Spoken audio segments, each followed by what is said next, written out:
sometimes talking about these things, actually, for me personally, I have to be very hard on myself, because I can't talk about these things if I'm a bubbling wreck. And what I mean by that is that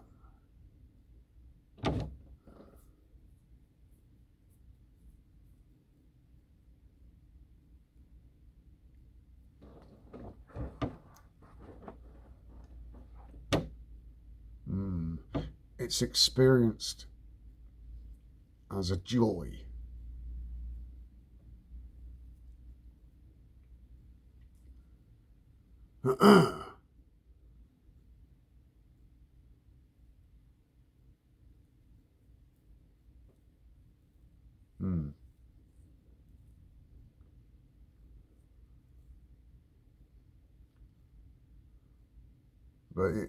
But it's on another level. It's a joy that's on another level, and I have to suppress it, otherwise I wouldn't be able to speak. And it's always there. So if I'm feeling miserable, I'll just tune into that. So whatever I'm suffering, whatever my mind is moaning about, oh, woe is me, which is what the mind does, I can just tune into that, and it brings my mind great solace. The One is majestic. The One is measureless majesty.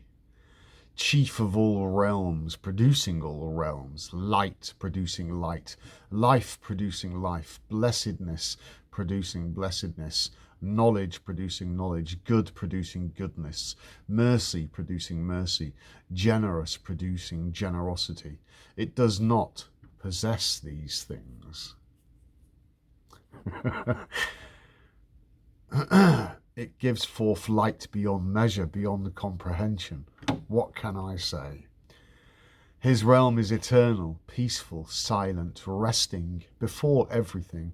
He is the head of every realm, sustaining each of them through goodness. Look at the things we've done as humans. Fuck me, man. Some of the shit I've done. Yeah, if I was to say, oh, I'm not proud of it, then I'm judging myself. I just accept everything I've done now. What people good and bad. I'm beyond that. Yeah, but you were a soldier and you did this. So fucking what?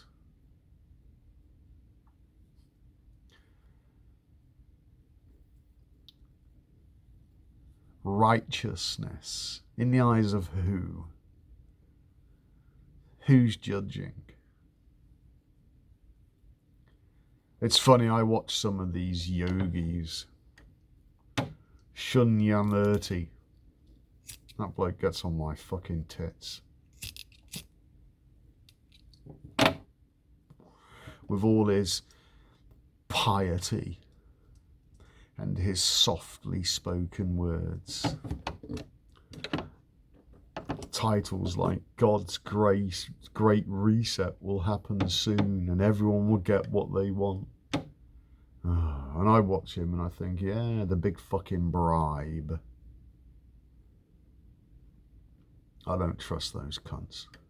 Excuse my filthy, unrighteous language. I wouldn't. It's like the monks that set fire to themselves.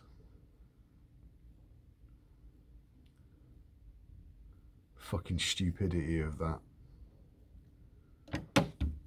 I wouldn't piss on them if they was on fire.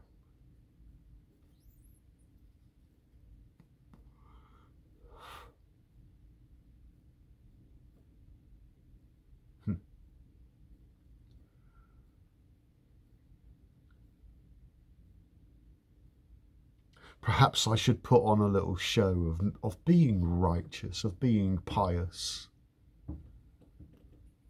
I could sit there in a white shirt and a knitted cardigan and sit in silence like Eckhart Tolle.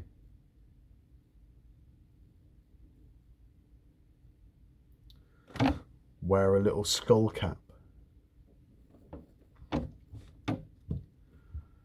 Or dress up like Moses. Because it doesn't matter, it's all a show. The point of it all is righteousness is found within. It's not found from other people. That's seeking validation through others. Fuck that. These yogis sitting there, they all seem to be on like an elevated platform in a big chair, and all the people are sitting on the floor, hanging on every fucking word, every movement, every nuance. And they never really say anything.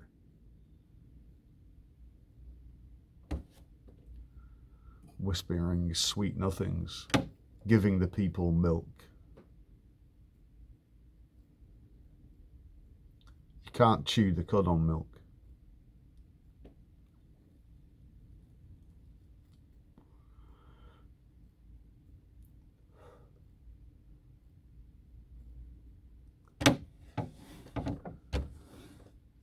Some might say, yeah, but aren't they doing good work, Stanley?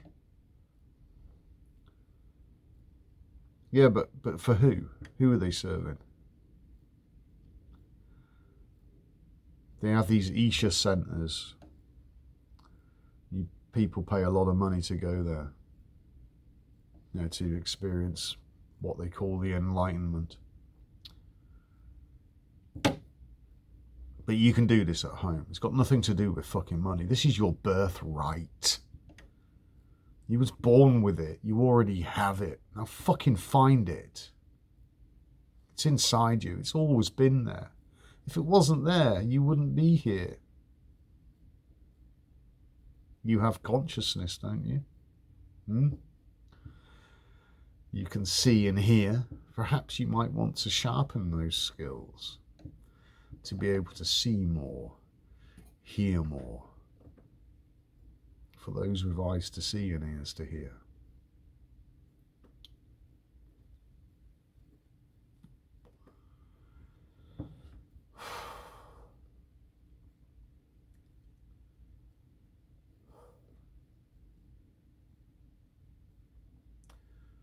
The one is majestic, measureless majesty.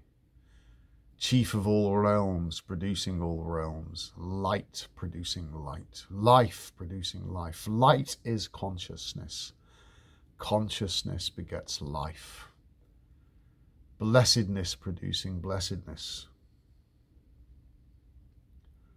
Those of you that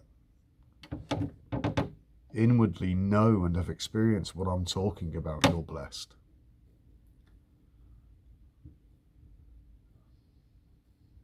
Blessed. Be less. Less ego, more self. This is why John, the author of this book, on the Mount of Patmos, he said, I must decrease, he must increase. Be less. Knowledge producing knowledge. Good producing goodness. Mercy producing mercy. Those of you that have started meditating will find yourself in a fucking miserable place. Welcome to the dark night of the soul. You have to realize where you are before you can realize who you are. All the things we've said and done. All the rights and wrongs, all the judgments, all that shit's got to be cleared out before the energy can start to flow. That's what meditation does. It cleans the psychology. When you stop drinking alcohol and eating dead flesh, the energy in the body can start moving properly, and the two work in tandem. The energy supplies the consciousness. It allows the consciousness to rise So you redeem yourself. Oh, Jesus, save me. Oh, fuck me, religion. You have got so much to answer for. Be in no doubt, religion is fucking Satan's masterpiece. Satan is low consciousness. If you want to put it in street parlance, Satan is a fucking idiot. Satan means adversary. So it's people's idiocy is adversarial to higher consciousness. It's basically heaven saying, we don't want any fucking idiots in here. So what is an idiot? I'm not talking about people that have, learning difficulties. I'm not talking about people that have reduced mental faculties. They're still as much a child as God as everybody else on this earth. I'm talking about people that use their intelligence and it becomes their own fucking worst enemy.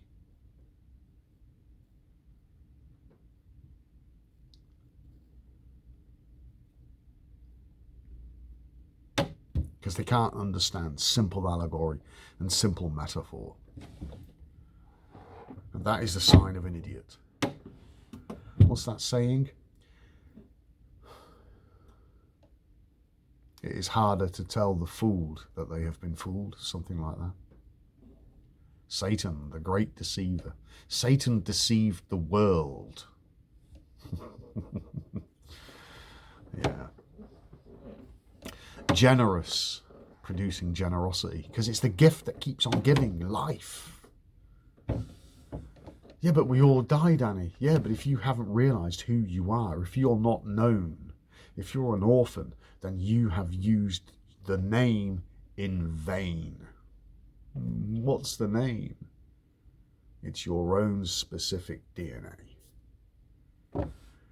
If you have a liver transplant, lung transplant, you'll be taking drugs for the rest of your life because the DNA in your body will not recognize those other organs and will treat them as hostile entities. Your body will attack them because the body knows who it is, but the mind doesn't. And meditation, raising the energy, tunes the mind in with the body. You become very intuitive.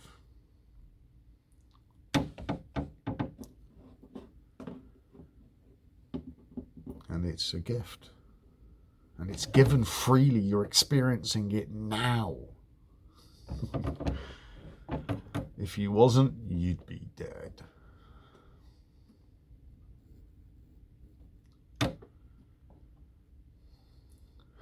Generous, producing generosity. It does not possess these things. To possess is to hold something. Well, this is mine. I own this. Get away from me. It's mine. You're not having any of it. Fuck off. It doesn't do that. It just gives all the time. Everything around you. It's fucking light.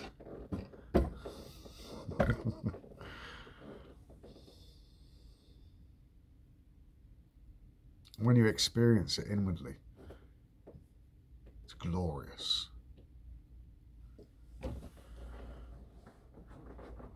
It gives forth light beyond measure, beyond comprehension. And in brackets it says, what can I say?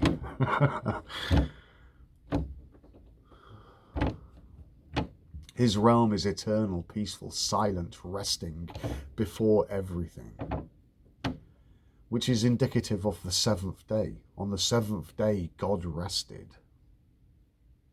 Get it?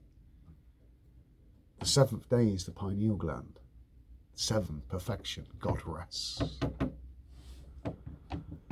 There's no more toil, hard work.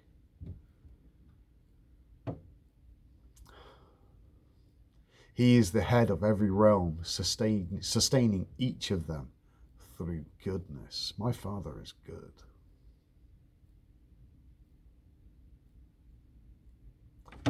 No darkness in him. The origin of reality. We would know nothing of the ineffable and nothing of the immeasurable without the help of the one who comes forth from the one who is the Father. He alone has informed us. So the one that comes forth, that's your own self, your higher self.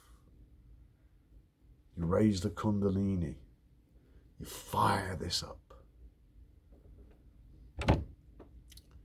The enlightenment, the enlightened mind. The Father is surrounded by light. He apprehends himself in that light, which is the pure spring of the water of life that sustains all realms. So he apprehends himself, he holds himself back. Interesting. He is conscious of his image everywhere around him, perceiving his image in this spring of spirit pouring forth from himself. He is enamored of the image he sees in the light water, the spring of pure light water enveloping him. Light water. Let me talk about electricity. The Father is electric. When electrons are still, it's potential. When they start to move, a magnetic field is formed. That's the mother. The mother is also waters. When current, we talk about current flowing. Okay. Current, electrical currents, indicative of water. Electricity flow, flowing, again, water. He is conscious of his image everywhere around him, because everything is him. Nothing is separate. It's only the ego that experiences the illusion of separation. And this is why meditation is important, because you overcome that. As Jesus said, for those that overcome, for those that cleaned themselves. So that's the individual that understands simple fucking allegory and metaphor and then takes responsibility.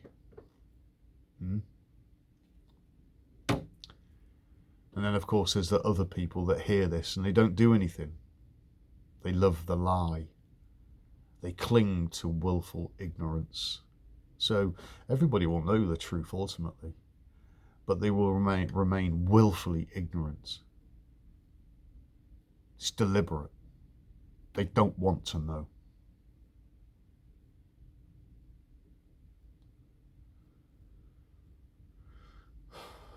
It's holographic. Everything is one and the same thing. There's no separation.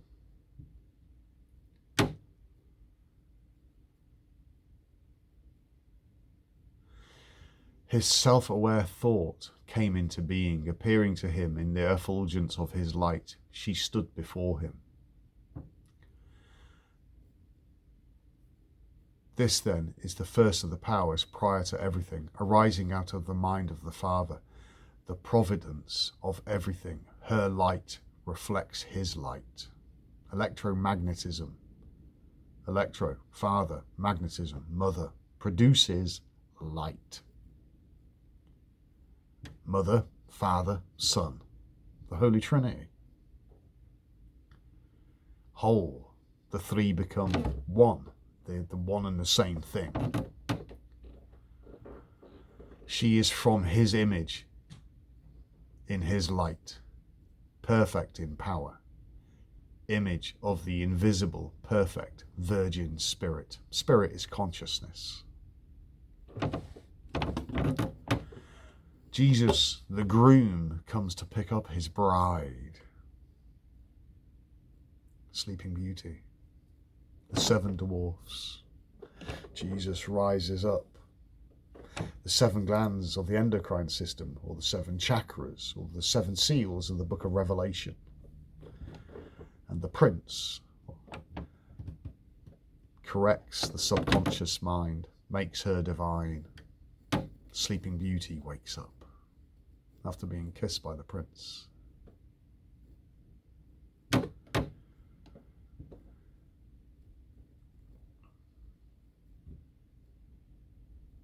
She is the initial power, the glory of Babelo, glorious of the realms, glory of revelation. She gave glory to the Virgin Spirit. So the Virgin is clean.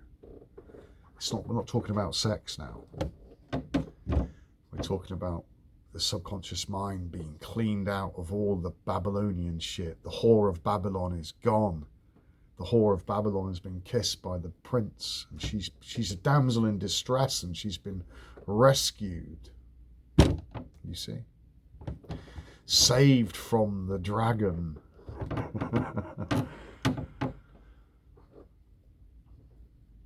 She praised him, for she arose from him.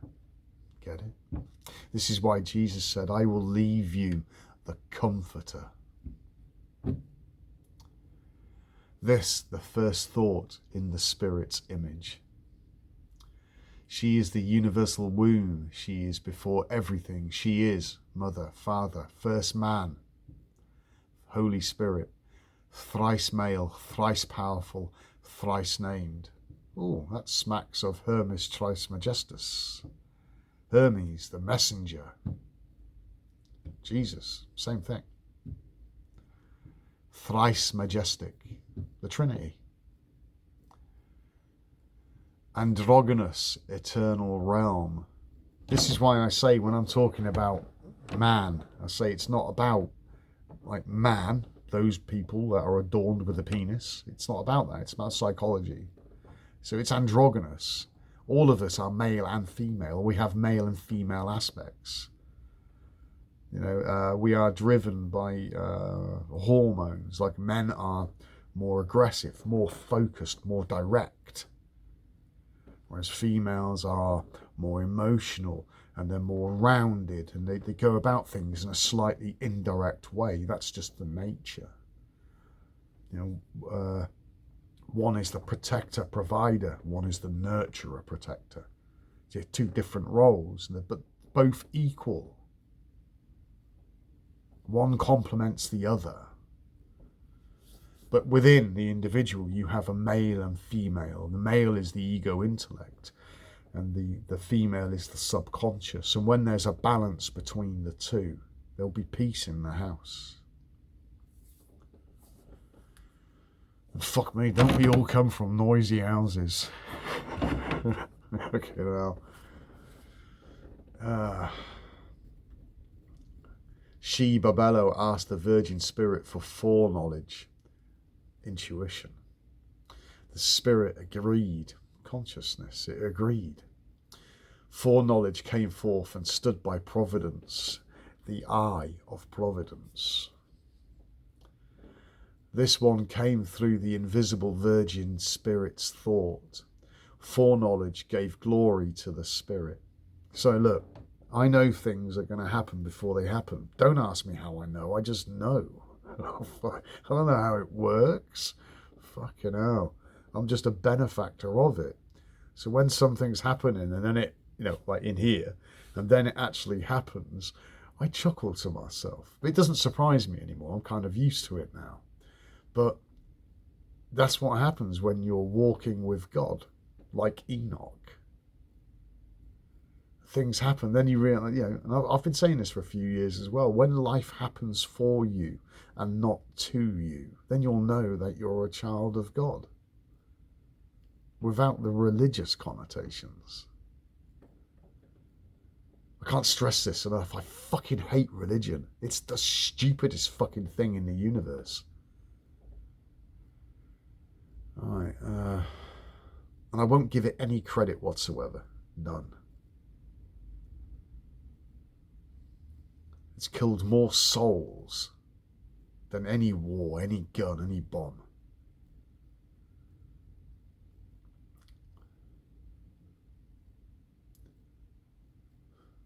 When I have foreknowledge, it does give glory to the Spirit, the consciousness, because I wonder, how the fuck did that happen? Yeah. But it's then like, okay, oh, that's cool. I get it. It's kind of amusing. It keeps you grounded as well. You know,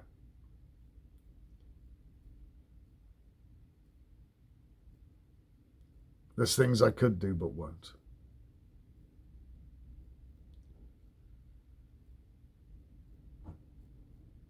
but there's things I can do and will. Yeah.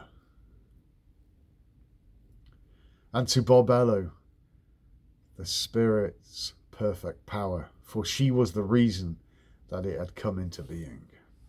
Now this she's also reflected in Sanskrit writings as Kali, the goddess of destruction. And you'll see pictures of her. She's got many arms, and she has a necklace of heads around her neck, and she's fearsome, fucking scary looking goddess. But when you understand is that the string of heads is all the egos that she's cut off, symbolic of ego death. But there is no ego death, because the ego, it's just a story. It doesn't exist. It's not real. So how can it die? So it's just an understanding that, oh, that fucking story I've been telling myself all my life, it's just a story. I don't have to follow that anymore. Oh fuck now. Wow, I feel really free. And there you go. That's it. No mystery. You need an ego. Fucking hell. Can you imagine not having an ego? You'd be wiping everyone else's asses, but never cleaning your own. The ego tells you to look after yourself. It's important. It's there, you know, it's your servant. Make sure it serves you. And don't hate it. If you hate your own ego, you're building a wall. You want to take walls down. You have to love yourself. Look, put it this way, if the universe loves you, and it does because you're alive, then what gives you the right to not love yourself? Think long and hard about that. Primary structures of the divine mind. God, I don't think I'm even a quarter of the way through. This might be a long series of videos, but fuck it, it's Sunday. I don't watch TV anyway. Primary structures of the divine mind. She, Barbello, asked this virgin spirit for incorruptibility. Can't be corrupted. Okay. Can't be lied to. Can't be hypnotized. Can't be coerced or manipulated. That sounds pretty good. The consciousness, the spirit, agreed. Incorruptibility came forth and stood by thought and foreknowledge. Wow. That's a big deal. Incorruptibility gave glory to the invisible virgin spirit and to Barbello, and she was the reason that it had come into being.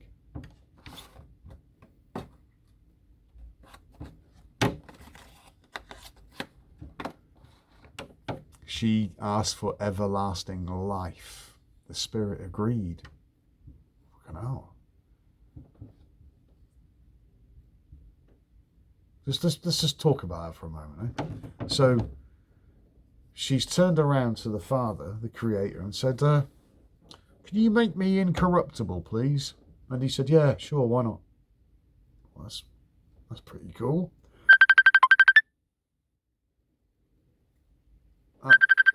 Just a moment.